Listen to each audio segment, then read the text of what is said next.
Back at it with another Excel tutorial for sports science. All your sports science needs, something super near and dear to my heart, Microsoft Excel. If you like stuff like this, please consider subscribing.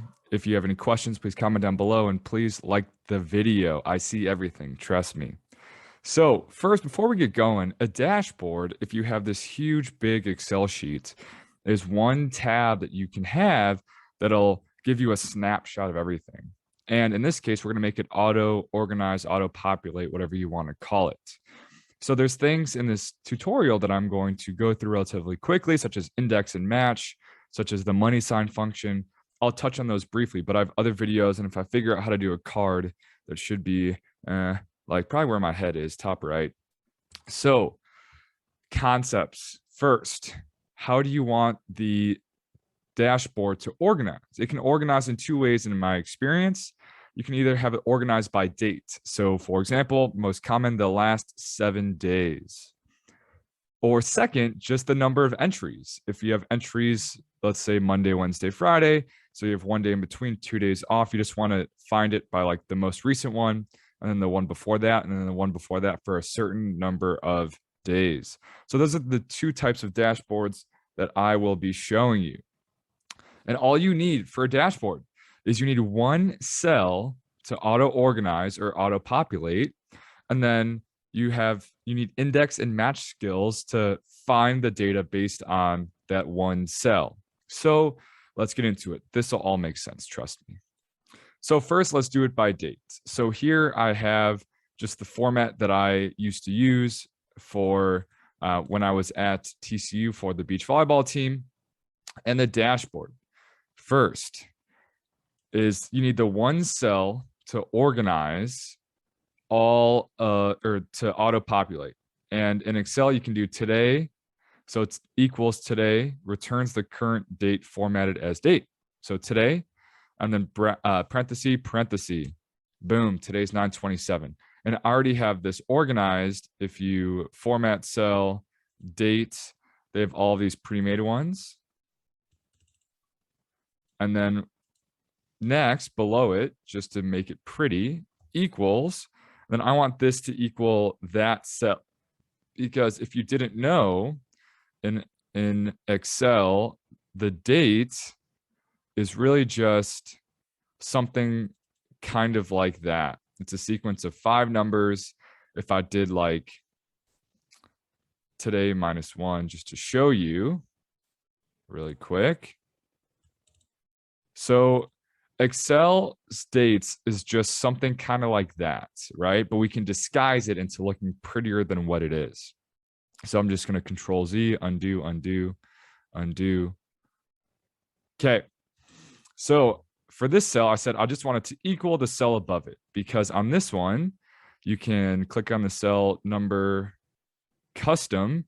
And if you do day, day, day, it'll be the day of the week. You can do comma, month, month, month, month. So just Y's, D's, and M's for month, date, year. But if you do 3 D's, then that just equals the day of the week like that. So I want this cell to be today. I want this cell to be the one above it, just in the date format. So to the left, I'm going to go equals that cell -1. So as I showed you earlier, like this cell was 44266, we'll say. If I do -1, this is 44265 because it's -1. But I'm going to disguise it as this month/date right here. And same thing, I want this cell below it to equal the cell above it. And what's nice, because now I can drag, and there it is right there. So because this cell is always to the right -1, and this is to the right -1, and this is always going to be the cell above it. So first, that's how you organize it by date. So if I were to hit midnight, let's just make this 9/28. Those will all auto update to the next day because it's always this -1.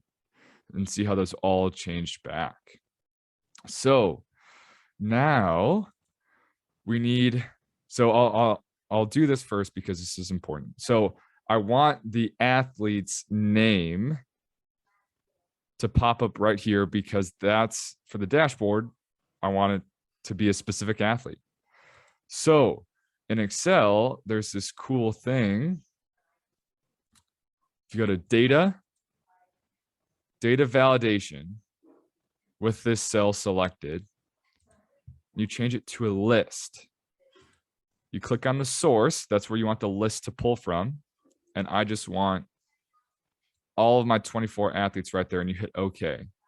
And this now becomes a drop-down menu of all of my athletes right there. And then this is going to be something else, but I want these cells right here to also be that athlete's name.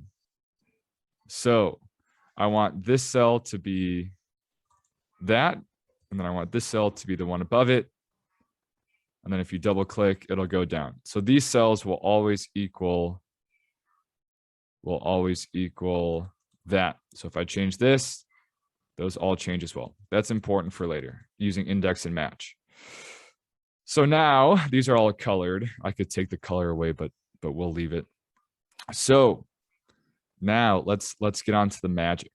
So index and match. Index.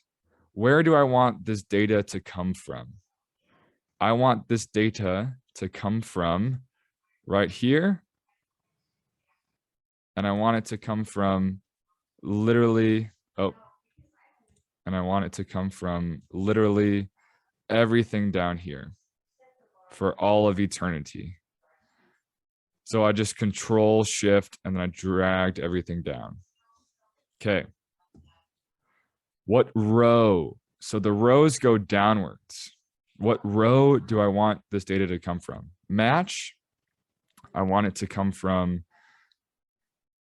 this date. So I've done this before in the previous tutorial, so I'll go through this quick. Because the rows include the date and the player name. So first, because it's this cell, match, I want it to do this date. I want it to look up all the way over here. 0 plus, so for example, if this was the 14th, it would say row number 1. This is the 21st. So this is automatically going to tell me how many rows from the top this is. So currently this would spit back row number 179, but that would just return me a blank thing because of this purple. So now plus, I want you to match player 1 in this right here. So now this row will give me the date plus, so like, let's say if it was the 14th in player 1, the 14th would be 1 plus, and then the player is 1 is the first one. So 1 plus 1 is 2 to go 2 down. So that's why I did it like that. Comma, the how many columns to go across. So I want to match. I want to find the energy first. So you can't see it because it's all covered by the formula, but I want energy. Okay, where do I want it to find energy? So see how this array starts in O? So I'm going to start up, comma. I want you to look for all of this stuff right over here, the width of my array, comma 0. All right, boom, 6. Okay, so this is saying going downwards, find the date plus however many athletes it's down plus match across this way. So I'm going to change this to sleep Q because it has to match up perfectly. So now I have to money sign everything. So first the array. So the range or the big rectangle that I'm looking for the numbers. F4 money signs means it's not going to change. E3, so this one right here. I want the number I want the letter to change and go sideways if I drag it sideways, but if I drag it down, I want this to stay in row 3. So I'm going to keep hitting F4 until the money sign is on the E or the 3, because I want the 3 to stay the same, but I want the E to change, no money sign. I want where it's looking for the date to not change, where I want this to go downwards, but I want it to stay in A. So money sign A, but no money sign 5. I want it always to look in the same spot right here. And then for the sleep, money sign and money sign, money sign. For the D, but not the 5. And I always want it to look in the same location. So now, if I drag this down, boom. And then because of our color coding right there. All right, so now I have this. And because, so see how that stayed the same, but this dragged down and that dragged down as well. So that's why you need this right here, because it's always going to pull from right there. And now I can just drag this sideways. Oh my gosh. And then I have no data entered in for today. So that's why that's that. But just to keep this pretty, because I'm OCD like that, let's just make these borders really pretty. Okay.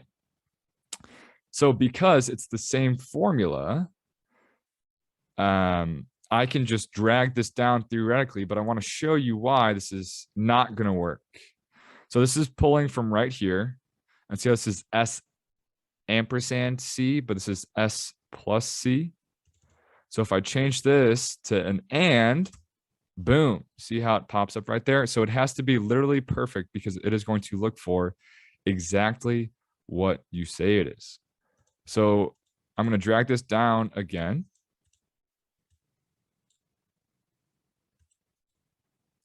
But if I were, let's say this was just PARAC, it would disappear. So remember, it has to go exactly. And then, so this will be interesting. So next, there's no conditioning, right?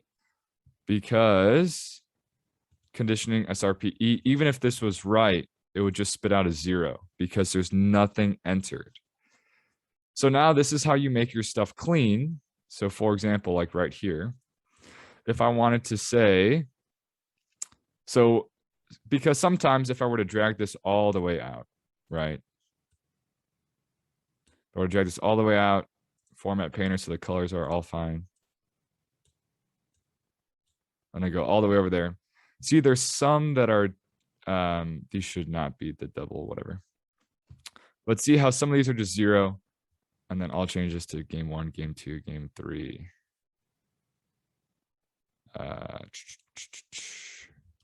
Two, game 3. Where's game 1? Game 1. Okay. Practice number 2. Practice 2 SRPE.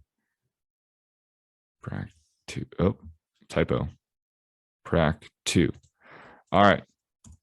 So now these are all finding just zeros. So what you can do, and this is a different function, but I'll do this really quick. So if a certain condition, comma, what happens if it's true, comma, what happens if it's blank. So I'm going to highlight my entire formula because I'm going to have to copy and paste it. So if this is blank, so is blank.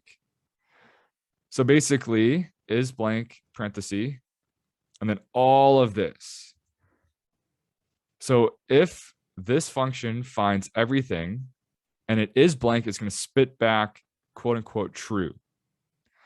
So if we follow this little bar right here, comma, well, if it is true, I want the cell to be blank. And that's when you do double apostrophe, comma. Well, if it's false and it's not blank, so there is a number there, I'm going to paste and say, hey, just spit it back out again. It's not the prettiest formula up, and I needed a double, I needed an extra parenthesis at the end. So now, boom. And I'm going to take away the conditional formatting. All right. So now, conditional formatting clear. All right, do that. And then let's make this all pretty. Formats, this is just because I'm OCD. Bold borders on the outside. So now, see how it still has a formula, but it's coming back as blank. And the reason why these are not coming up as blank, let's go thin inside, bold outside. These are not coming up as blank is because if there's not an entry, it'll the website that we use just does the double dash. So if I deleted those, it would come up as blank. So this is our, and that the reason why I'm not going to do the is blank for this is because they will always have the wellness data regardless. They won't always, so it's like the weekend, Sunday, they don't have practice. But now if I do this, oh, player number 2, boom, it all changes. So they missed their thing on Friday. So that's where you might want it, but they shouldn't be missing their stuff. Player number 9, all of these change. Player number 6, all of these change. So that's how you make a dashboard based on time. And let's go back. So the 14th would be the first day, plus 7 would be the 23rd. Let's just do like the 24th. See, it'll always, because it's always relative to this. This cell is huge because this is going to pull from that cell. That's going to pull from the one before it. And these are always going to pull from these. So if I change this, it literally changes everything. So that's how you do a dashboard based on time. So that's how you do it based on the date. Now let's do it based on the entry. So for example, these are all of my jump heights. My jump height or lack thereof is not a reflection of my Excel skills. I'm just putting that out there. So I always wanted to pull the 1, 2, 3, 4, 5, 6 most recent entries. And then also these are just in gray because they help calculate one of the numbers. So remember how I said, so let's just change all of these back to that number function. So this date, 4435, 44328, these are all numbers. And the most recent date is going to be the highest number. That's important to keep in mind. But I'm just disguising it as this date, day / month, right? That's how I'm just disguising it. So in this date function, I want to equal the max. So I want you to find the highest number in all of these. So what I'm doing, I guess I'll do that again and explain. So I'm clicking the first one. I'm doing Control-Shift down arrow, and that's going to take me all the way to the bottom of the existing entries. And then if I go down arrow again, Control-Shift, it's going to go to the bottom of the Excel sheet because I'm going to keep adding in jump heights as I go. End parenthesis, and look, it finds the most recent date. And if this came back as something else, you can just change it in this button right here. Number, custom, or date, whatever you want. So now I always want the top one to be the max number. So let's say if I did 520, this will change to 520. Okay. So now I want this to be the max. So index, where do I want it to look for? So this is always going to spit back dates. So I always want it to look at these dates into forever, Control-Shift down, down. Row, so that's going downwards. I want you to find match, find May 19th, comma, look for it right here. I want an exact match for a 0. So if I did this right now, so comma to close the row, and because there's no column, we're not going left and right, it's just one column K, you just hit a comma and then you just close it. So it would spit back the same thing because this right now, the match for May 19 is going to spit back number 1, 2, 3, 4, 5, 6, 7, 8, 9, 10, 11, 12, 13, 14, 15, 16, 17, 18, 19, 20, 21, 22, 23, 24. This is going to spit back 24. So for example, I'll show you how cool Excel is. If I just did match B4, it spits back, it spits back 24, right? If I match May 19 right here. But now if I do match May 19 minus 1, it spits back 23. So 20, this is 24, 23 is the one above it. So if I add in right here, so match, so see how I'm in the row, and this will always guide you. The Excel bolded kind of guide thing. So if I'm still in the row number -1, it's going to spit back the 23rd row, and that's May 12th. Oh my gosh, look, it's May 12th. So now I want to drag this downwards because this is my formula. So I'm going to money sign the array. I always want it to look in the same spot. For the B4, I want the B to stay the same, but I want the 4 to change. I'm going to money sign, money sign. I'm going to drag this all the way down. So now this is pulling every entry. So for example, this is going to find May 7 -1. So that's why that's spitting out May 5. And, you know, let's say I jumped today on 9/27. 9/27 is the max. -1 is going to be the 19th. Okay. So now how do I get the jump height based on that? So index, I want you to look for jump heights in L, Control Shift down, down for all of eternity, because I don't know how many jump heights I'm going to have. How many rows to go down? I want you to match this date. Where do I look for the date? Well, in K, where the days are, the dates are. An exact match. And then the column, I'm not looking for a column because it's always going to be in one column. I'm not going left and right. You just end it. Boom. 25/1. May 19, 25/1. Now this is my formula, so I'm just going to drag it down. Money sign, money sign. I want the B to stay the same. I want the 4 to change.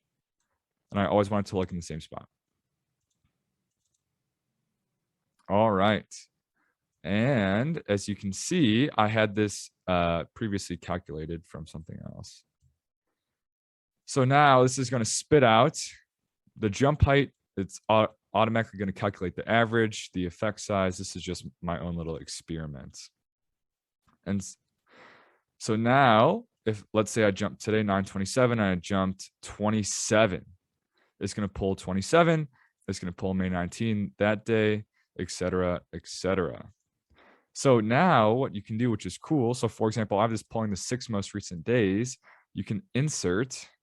Let's do a line graph, right? So I can have this graph go right here, and let's make this pretty really quick. Chart design. Let's go. I'm probably going to, I'll chop this part out. I'll make this pretty really quick. All right, I'm back. So this is just a little prettier. It's saying everything that we got going on. And how this is a dashboard and it auto updates. So to keep the dates relatively close, let's go May 21 and see how it automatically, so let's just put 26.